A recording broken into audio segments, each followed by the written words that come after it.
Okay, so here's my speech. It's called Vaccines. We have them. Why not use them? And the purpose of my speech is to inform others of the importance of getting themselves and their children vaccinated. So here I go. In a study recently done by the Center of Disease Control, states it only takes 5% of children in a community where they choose not to be immunized to cause a disease outbreak. Now think about that for a second. What is 5% to you? It may be a small number, but it is far from insignificant when dealing with immunizations.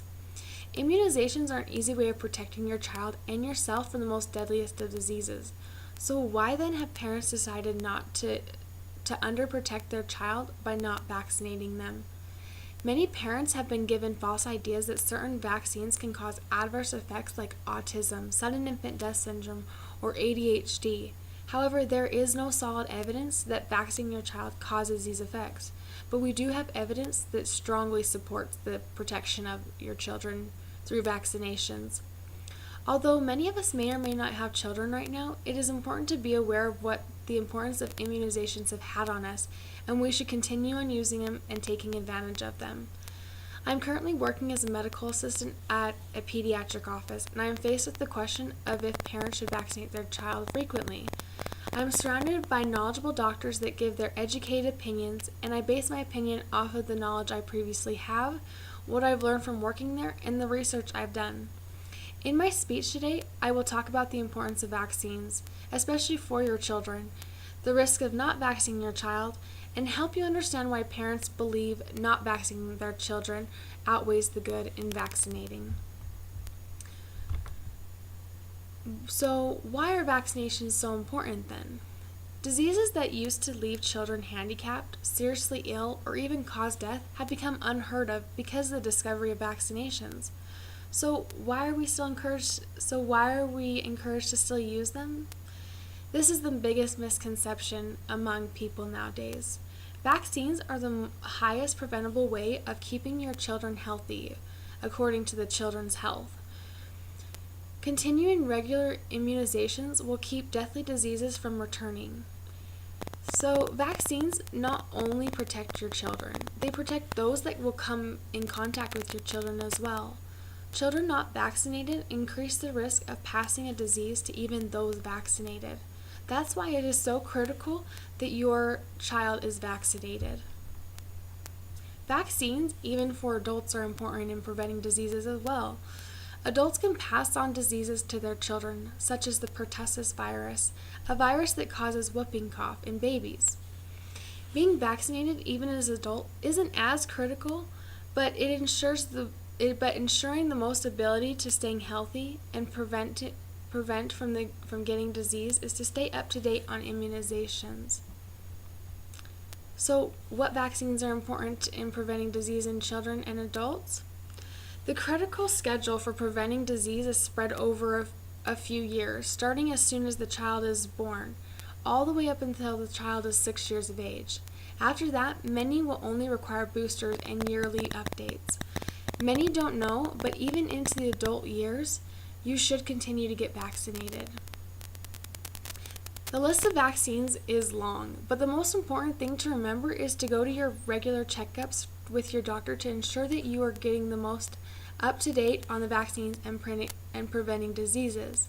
More than 1 out of 10 do not follow the vaccinations, according to the WebMD Health News, Kathleen Doheny.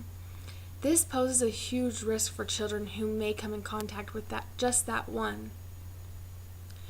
So what are the risks of skipping your child's immunizations? Each child who isn't immunized gives these highly contagious diseases one more chance to spread. The decision of one not immunizing has devastating effects on even those who did decide to immunize. Many times those who are immunized, even if it is your choice, will not let them enter a doctor's office, attend school of choice, or participate in activity because of the high risk they pose of passing on a disease. You increase the risk of getting the disease. The chances are higher when you are not immunized. According to the Kids Health Frequently Asked Questions, this actually happened between 1989 and 1991 when an epidemic of measles broke out in the United States.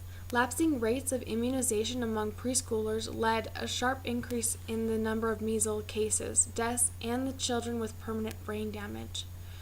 We have had so many great discoveries in wiping out disease that have left mothers with disabled children or losing a child to disease. So why not vaccinate your child? Polio used to take healthy people who loved to play and be adventurous to being confined to a wheelchair to the rest of their lives. Would you want that responsibility? So why wouldn't parents want to protect their child by getting them immunized? Many of the adverse effects that parents are most concerned about occurring around the same Many of the adverse effects that parents are most concerned about are occurring around the same time period the child is getting vaccinated. So it is illogical to say that vaccines are causing these effects, such as sudden infant death syndrome, autism, or ADHD. There is no evidence that states vaccines are causing these things to occur. SIDS has actually decreased by 50% while the number of people getting vaccinated is increasing. ADHD is not just occurring in children anymore. People in general are just lacking focus. Because of new technologies, it is resulting in people's concentrations is diminishing. Because many parents bring their children to be diagnosed around the same age as they get their immunizations, many blame vaccines to be the cause of ADHD. Most children are being overdiagnosed, according to the Children's Health Frequently Asked Questions about immunizations. Another thing is Thermosil. Thermosil is an organic mercury compound used as a preservative for vaccines since the 1930s. Thermosil was once believed to have caused autism, but according to the report of 2004 at the Institute of Medicine, there is no link between autism and Thermosil. Although there is no connection, in order to reduce the exposure of heavy metals and mercury to children, they began in 1999 removing all heavy metals from kids' vaccines. Another thing is MMR, measles, mumps, and rubella, and autism to be correlated. MMR has also been believed to have caused autism, but according to the Institute of Medicine report in 2004, the study of 1998 was rejected. MMR has no link in causing autism. Although the number of cases of autism are increasing, the number of MMR vaccines haven't. Autism has been diagnosed to kids who were given the vaccine and even to those that weren't, so it's not that they're even correlated. So in conclusion, I hope that you have become more aware of what vaccines have done to save past generations, our generation, and future generations to come from illness and death. The only way we can live without fear of polio or German measles of returning is to vaccinate our children.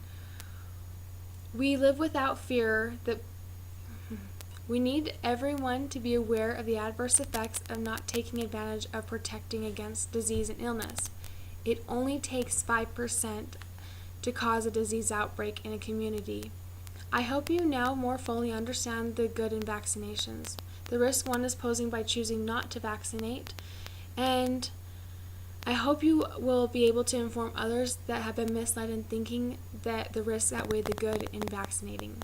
Immunizations were created to prevent harmful and deadly diseases. They have prevented illness for many years, and it should continue in order to protect our children.